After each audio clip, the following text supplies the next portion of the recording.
Sorry.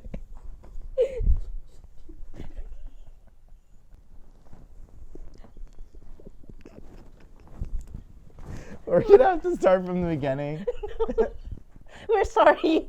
Charlie, we're sorry. 1, 2, 3. Post Show and Tell with Dr. Ken. Welcome to Post Show and Tell with Dr. Ken. I'm Jaws Wing, your host, and this is my guest co-host. I'm Eric Moore, a love expert. So we are here for a very special romantic episode of Post Show and Tell. Cheers. Dave's Valentine. We're so glad you could join us because this has been one of my favorite episodes. Mm-hmm. Tell us about it, Eric. Well, lots happens on this episode, per usual, and we get little Dave is enamored with little Emma, and he wants to ask her out, but he doesn't know how to do so. So he gets some, advice from his dad and his mom, and we all know that that's not ever going to be good advice. And it doesn't really work out because beyond it just being awkward for him as a little kid, he has to deal with the fact that his dad is basically hating on Emma's father, right, who is played by Joel McHale, right, who happens to be kind of like an ambulance chaser, kind of scumbag malpractice lawyer. So they are not friends, and Ken almost sabotages the date or yes, dance. Yeah, basically they him and Allison go there to kind of help out with the dance, as well as Joel McHale's character, and they're all there, and the parents have to decide whether they're going to be adults about this and let their kids have a good time, or if they're going to be children. But there's a funny side story too with Molly and the other kid. But anyway. Yes, there is. Yeah, so Molly ends up getting enamored with the teenage son of the same lawyer when they go to the house to kind of, when she's trying to help out. So it's a really cute episode with that side of the family, with the Parks. And then poor Julie is trying to figure out what to do with her Valentine's Day. She was going to have a Valentine's Day party, but since her guy, Topher, who we met in the previous episodes, Well, we didn't meet him. We heard about him. Oh, we heard about him, right. But he's come up. Yes. So we finally get to meet him. He's played by Daniel Pudi. So they are waiting for him to decide whether he's coming to her party. She feels like maybe he's not. She's really heartbroken. So she decides to change the party into a President's Day party, which sounds way more fun to me. Me too. And so they have to figure out, Clark and Damona are basically trying to decide, how to help her out so that she doesn't get her heart broken. Speaking of Damona, it's the continuation of the Pomona. Well, Pomona, Pat and Damona. So they are in love. Maybe they're hooking up.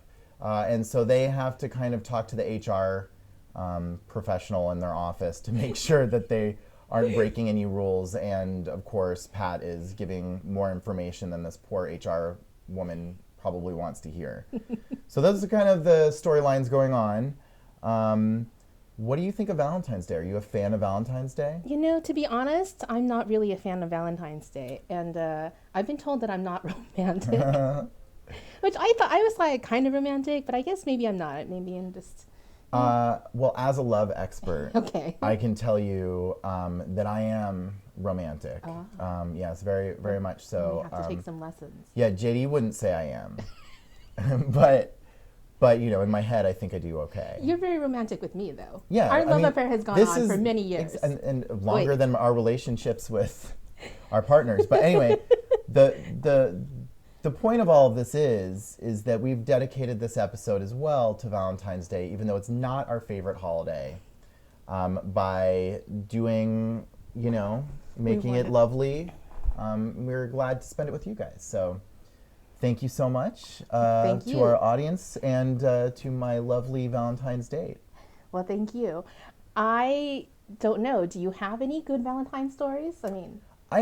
I am not, because I don't like celebrate, okay, so here's the little rant. I feel that you should love, every day of the year, and I don't feel like you need a Hallmark holiday to set off, blah, blah, blah. See, that's really romantic, Yeah. except for the blah, blah, blah, blah. Right, I know, but I'm just saying, everybody knows this speech. Everybody's heard the speech from their curmudgeon jerk friend. I'm that friend.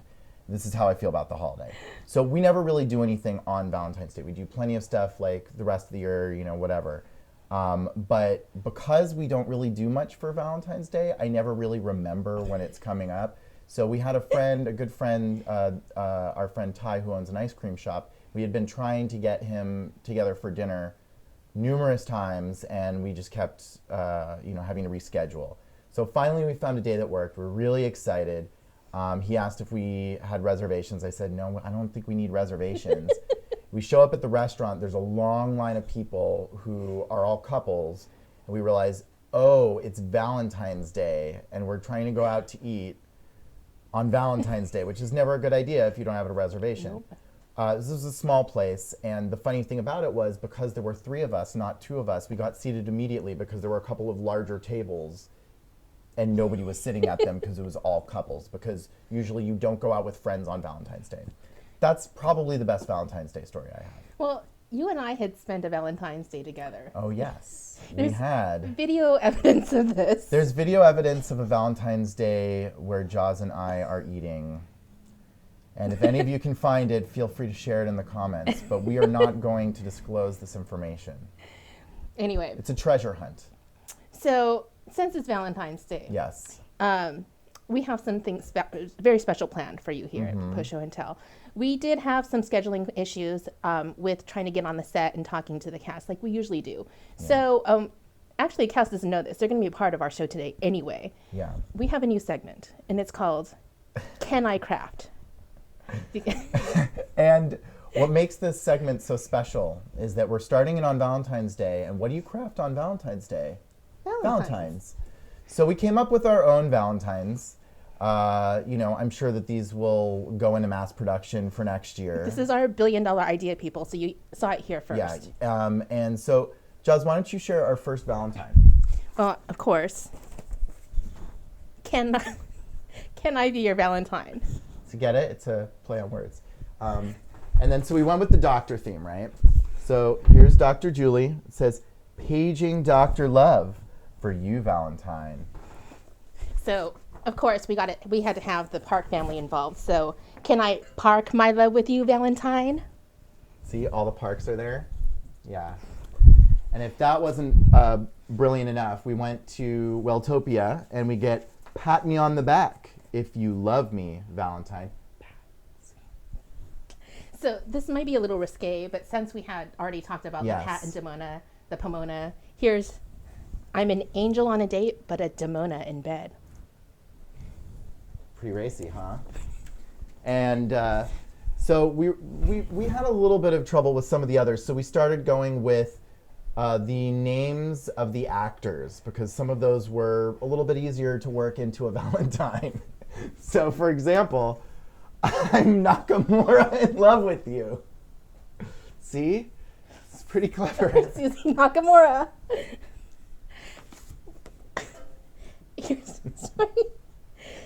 Hold it together. Come on. Here's mine. I'm so sorry. Here's mine. What a sigh of relief. That's our word, sigh. I can't even say it. I'm sorry. So the card says, what a sigh of relief if you'd be my Valentine. And there's little Albert. He's a heartbreaker. And I think this is my favorite one, and I think especially because You already disclosed. You have a crush on I have a total crush on Jonathan Slavin. I do too, though. And as a fellow vegetarian homosexual, He's a vegan, though. Yeah, I know, but we're in the same. It's like a rectangle is a square. A square is not a rectangle. Gotcha. Vegetarian. We're both vegetarian. He's just more vegetarian. He's just a vegan. But so this is, I'm a slavin for your love. All right. Okay. We're not going to torture you with any more. This is the last one. This is the last one. This is really well done. This is tight. We saved this one the best for last. My Krista ball says that you should be mine. Happy Valentine's Day, people. And there's Krista Marie Yu playing. Sorry. Okay. So. All right. No, we're just gonna keep going. So Jaws, we were just sharing some of our Valentines that we made. Right.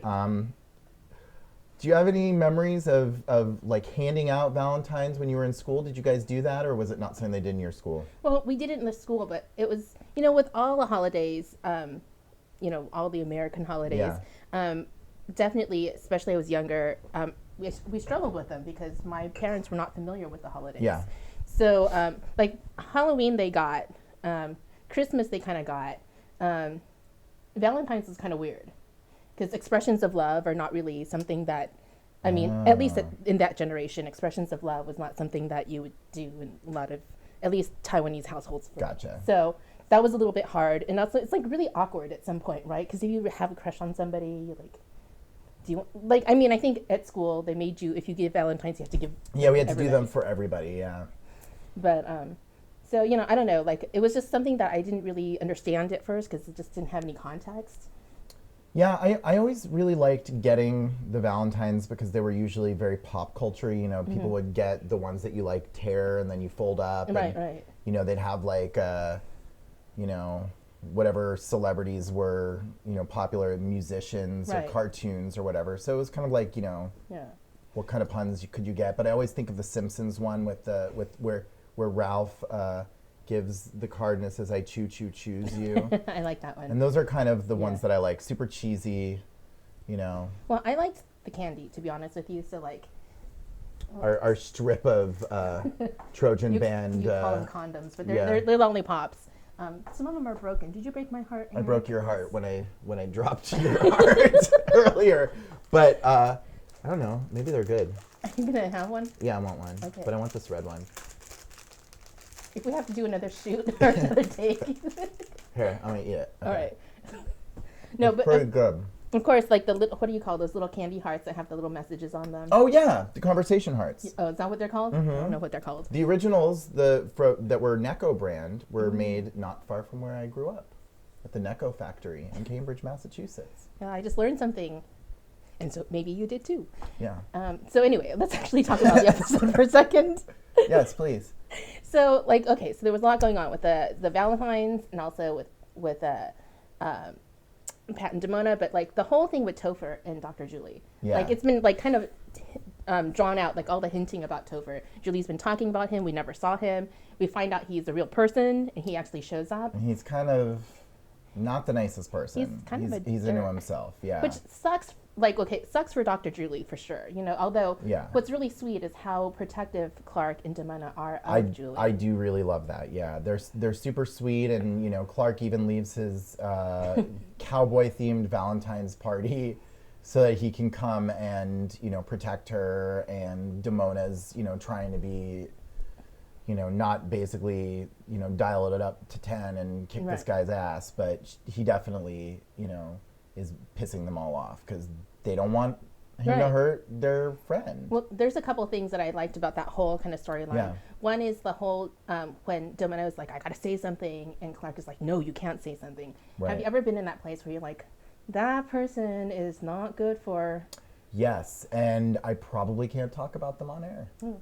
Well, I just love the whole joke about the Tonys and the Tonys. Oh yeah, that was really good. So. And that made me think of Tony. And I'm surprised they didn't bring that up, the music group from when we were younger. Yes. But yeah, there was a lot of really great little one-liners in it. But yeah, I definitely have had friends who didn't date people who was deserving of them. Yeah. The other thing just about that whole storyline was the fact that they cast Danny Pudi for Topher. Yeah, they cast Danny Pudi, which is, and then they also had Joel McHale. So it was like a little community reunion. So that was pretty cool. I know we saw a lot of pictures of them on set, kind of, you know, hugging it out and stuff. It's kind of a bummer because like Topher, like that Topher character is probably donezo, right? And so are we going to see Danny Pudi? Maybe he'll return, but you know. But it kind of sucked because I would love to see more Danny Pudi. Yeah, like, he's just great. Anything he does, Yeah. I'd love to see him. So Yeah. So I guess this is a good time for us to ask you guys, the audience, what are some of your favorite Valentine's memories? Do you like Valentine's Day? Are you like me and you're a curmudgeon and you don't care for it? Are you romantic? Are you romantic? What's the romantic thing you can do? So like us, subscribe to us, tweet at us at Post Show and Tell, like thumbs up, all that thumbs stuff up, we all do. those things. So Yeah. happy Valentine's Day, Happy everyone. Valentine's Day. Happy Valentine. Thank you, sweetie. So anyway, thank you so much. Thank you. Bye. Bye.